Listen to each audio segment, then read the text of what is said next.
Okay, today we're going to talk about the evolutions and applications of archery. So some of the oldest evidence we have for archery dates back to about 70,000 years ago. Some archaeologists in a South African cave actually dug up a piece of bone with arrowheads stuck in it. Egyptians referred to Nubia as land of the bow because many of the residents were expert archers. Some of the first bows ever created were called long bows because of their long straight design. Another type of bow used for improving mobility was the short bow. Basically looked just like a long bow, however slightly shorter so that people could ride horse and have increased mobility while riding their horse. And now the Plains Indians actually utilized this to increase their mobility on horseback and during battle. So your standard longbow is going to have power or speed of around 150 or 170 feet per second. That's about how fast the arrow would travel, depending on the size of the arrow and the draw length of the bow and also the weight of the bow. So here I have just a basic longbow. This is actually a youth longbow. And so I'm assuming in regards to size that this would be probably about the same size as your short bow that the Native Americans used to use. So this bow is roughly 3 feet long. This particular bow is only about 25 or 30 pounds, so it's very light. It's for probably like an 11-year-old child or something like that. Notice how there's no wheels or no mechanical advantage at the end of each limb. So when I pull this bow back, it gets harder the farther I pull it back.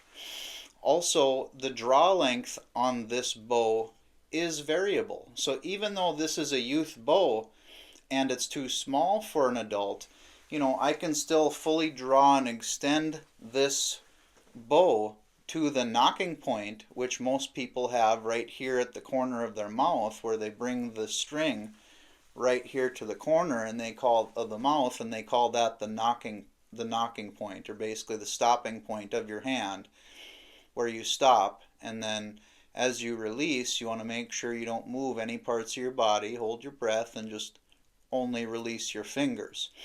And now more modern bows have a mechanical advantage at the end, which I will show here in a little bit, and they also have what's called a more modern trigger. And now when the Plains Indians would use a bow similar to a bow of this size, they were able to actually shoot multiple arrows in a row on horseback accurately while riding horseback. And from what I understand, the way they would do that is they would interlace these arrows, or the arrows, in between their fingers, so that basically as they're using the bow, when they shoot, they would have them all lined up as such, and they learned a way to basically knock one arrow at a time quickly and efficiently on a horse, which is very difficult, while keeping the other arrows in their fingers, and also able to pull and shoot. And if they shoot this arrow, boom, and this arrow takes off, then they quickly get another arrow racked up on the arrow rest and on the string and ready to shoot again. Quick, just boom, boom, boom, was the way that the Native Americans were able to shoot while riding horseback with a small short bow like this. And again, that is no easy feat. Here in my hands I have examples of some graphite or carbon arrows. These are very flexible arrows. They don't really bend. They do shatter and splinter. This is actually an aluminum arrow, which would be something more from the 80s and early 90s that was used. They are slightly flexible, but if you bend past a certain point, they'll bend and they'll stay bent. They have some memory. The old-fashioned bows, the Indians would have made their arrows out of wood, and they would have had broad tips made of stone. The next evolution to archery was the crossbow.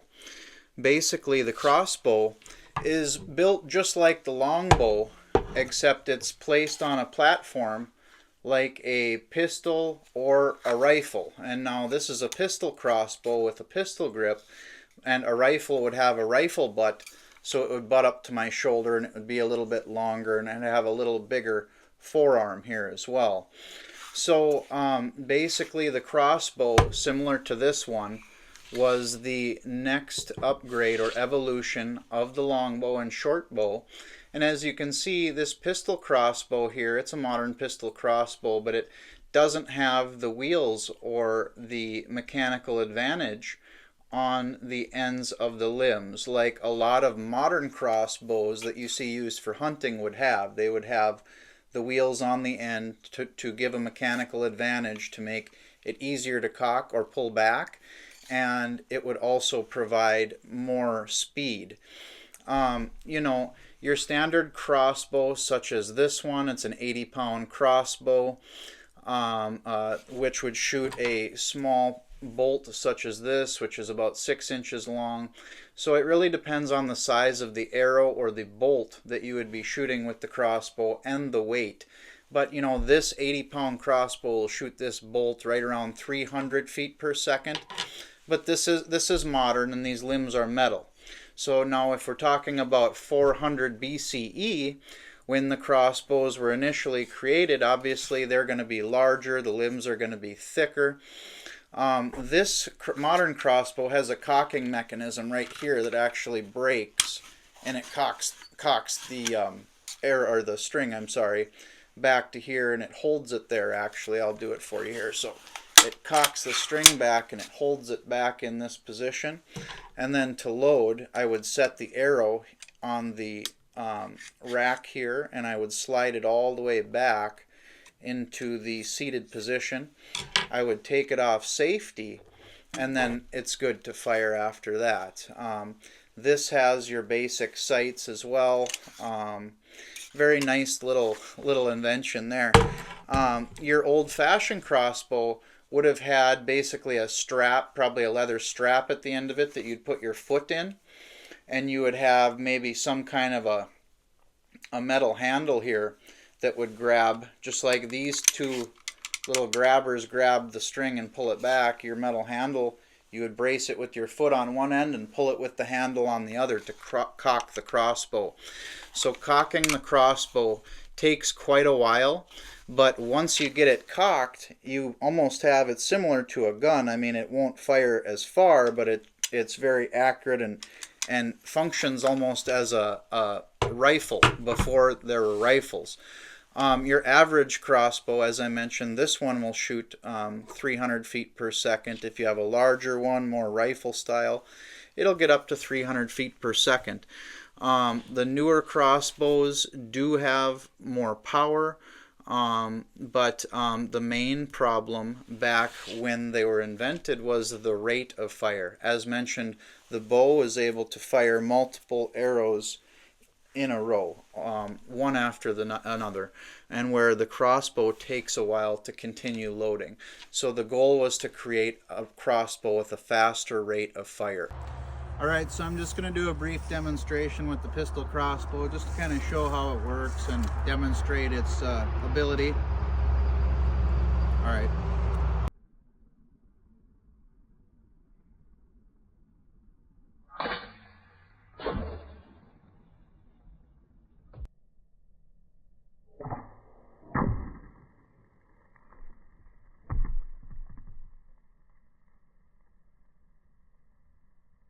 The next evolution to the crossbow was the repeating crossbow. And now the repeating crossbow was basically a very large version of the original crossbow. So it would have been carried on a cart, and it would have limbs, 6-8 feet long. It would look just like this. However, basically they would have a wider platform here, so you could put multiple arrows across here. So if I had a wider platform that had spots for 6 or 10 arrows right across here, as you can see, and they spanned across this whole area, that's great. It would shoot 10 arrows at once, but it would reduce the accuracy since we're getting further away from the center of the weapon. So the arrow out here, as you can imagine, is going to fire 6 or 8 inches off target, off center. So I have a hard time aiming a repeating or multiple firing crossbow. That was kind of one of the issues with the repeating crossbow. There were multiple styles. There were handheld styles that you could carry. There were large styles that were on carts that they actually had a crank or a pulley system to use to load or cock the crossbow. So another improvement on the original crossbow, it was called a bed crossbow. And this was another generally very large crossbow that would be hauled on a cart and used by several men. They would pull back the string with several men, or they would pull it back with a pulley system. The original repeating crossbow had a range of about 450 yards, where the bed crossbow had a range of around 1,000 yards. So the bed crossbow was a very large crossbow, said to be taller than a man. Another crossbow that some medieval armies had in their toolbox was called an arquebusista. Now this was a very large crossbow, basically the biggest crossbow available at the time, and it actually shot 3 foot long, 1 inch around steel bars. And they had basically big round, 5 inches around, 7 inches long metal tips on them. So literally this would be a medieval missile.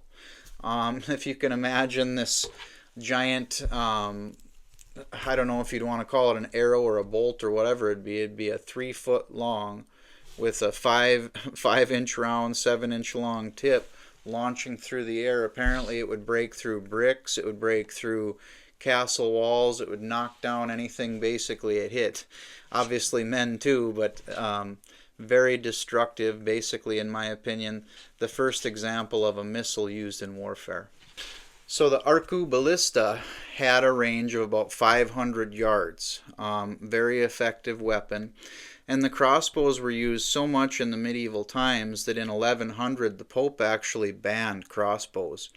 He tried to get other leaders to follow, but they really wouldn't, so over time the crossbows began to be used again, and they were back in use within 15 years basically. So, as we mentioned, the crossbow is a very effective weapon. It's much more accurate over longer distance, it shoots faster, but it is slower to load than the bow. So, Leonardo da Vinci realized the importance of intimidation in warfare. So he actually designed an 86-foot wide crossbow that's on a huge cart, and as it's pulled, the wheels would pull back the drawstring. And this is something on a very grand scale. And this would mainly be used for intimidation purposes, as I mentioned. This crossbow is designed to fire boulders and other flaming debris at the enemy, similar to what a catapult would do with a different design. Da Vinci also developed a really interesting repeating crossbow that basically looked almost identical to a hamster wheel. I mean, if you picture a hamster wheel, just a round object like this, and now picture a man inside of this hamster wheel. So the man runs inside of the hamster wheel. As the man runs, there's multiple crossbows attached to the hamster wheel, and the tension from the turning hamster wheel would pull back the drawstrings and fire every time the bowstring got drawn back to full draw, fire, full back, draw, fire. So it would function in a similar nature to your modern Gatling gun that turns and rotates and fires each individual barrel as the Gatling gun turns and rotates. So in the 13th century, with the invention of guns, crossbows and bow and arrows became nearly obsolete on the battlefield.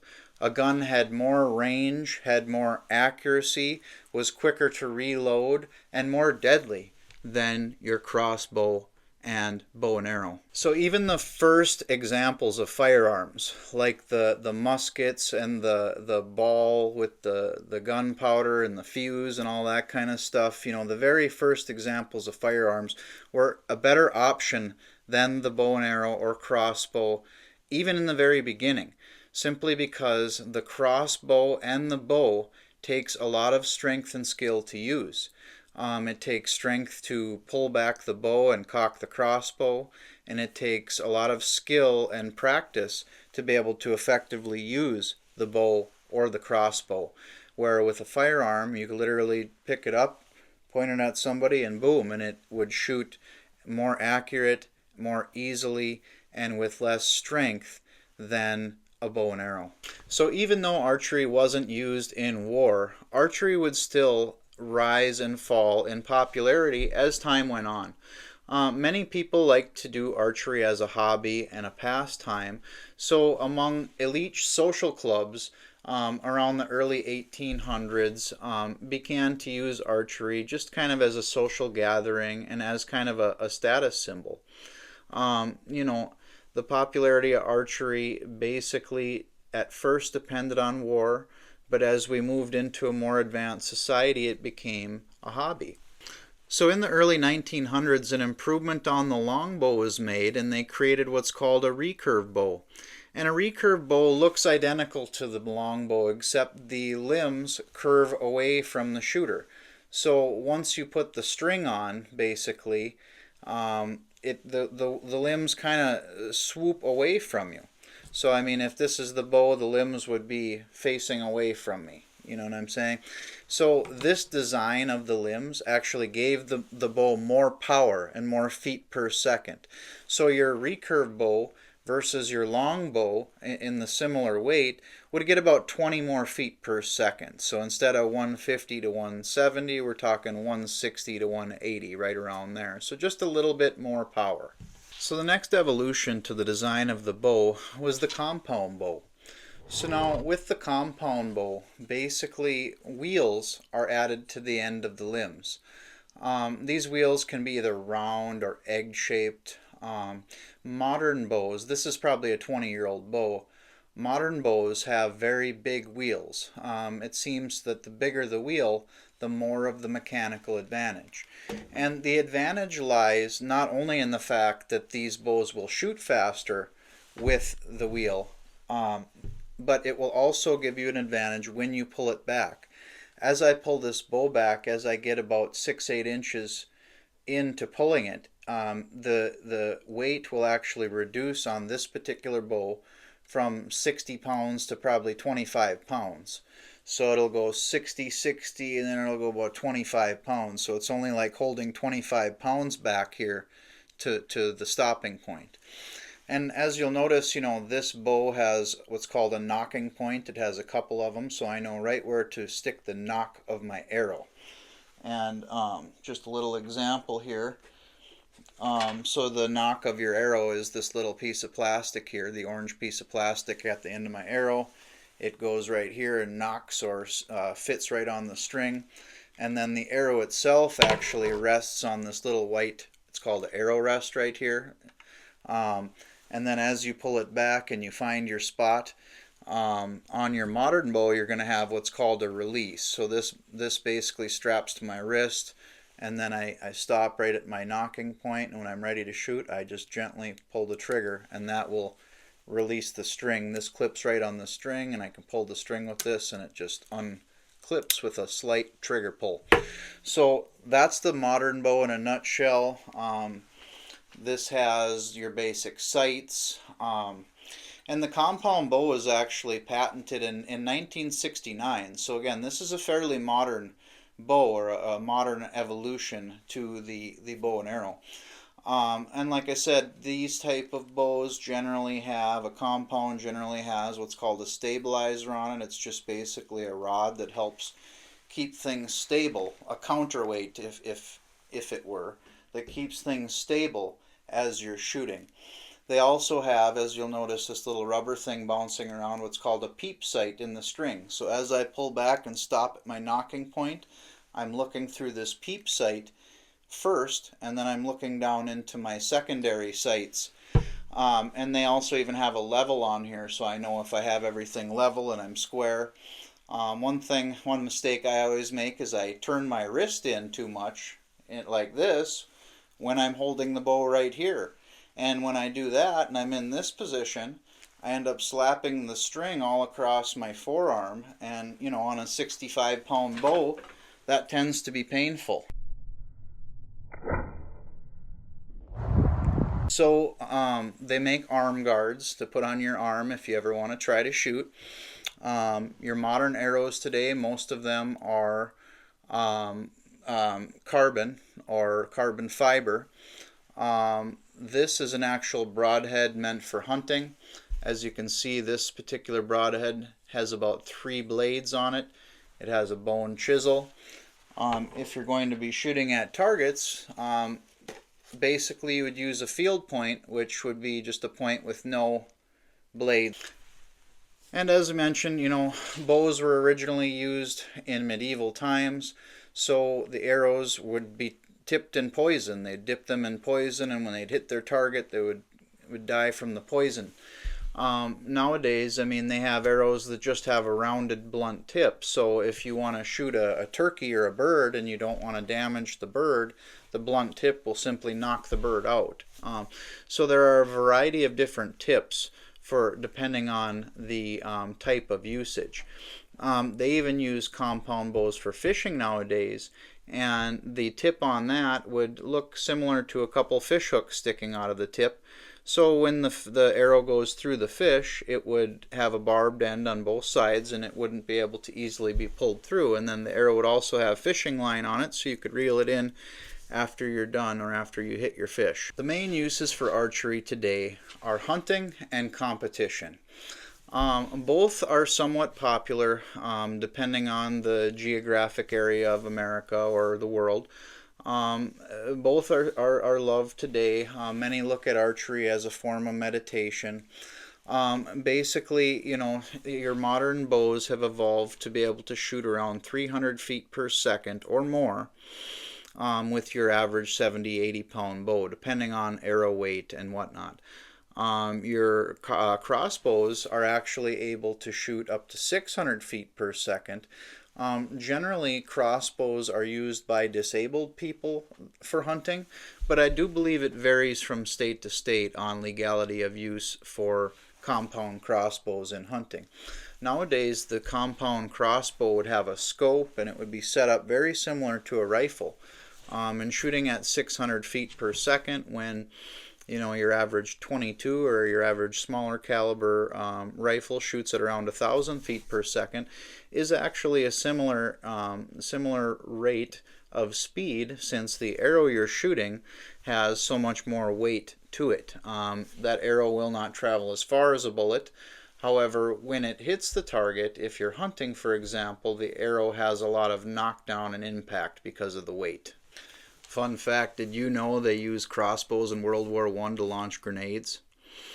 You know, they still use crossbows once in a while in modern times in warfare. Not really for their effectiveness or functionality, as much as for the psychological effect that they provide when being used on the enemy.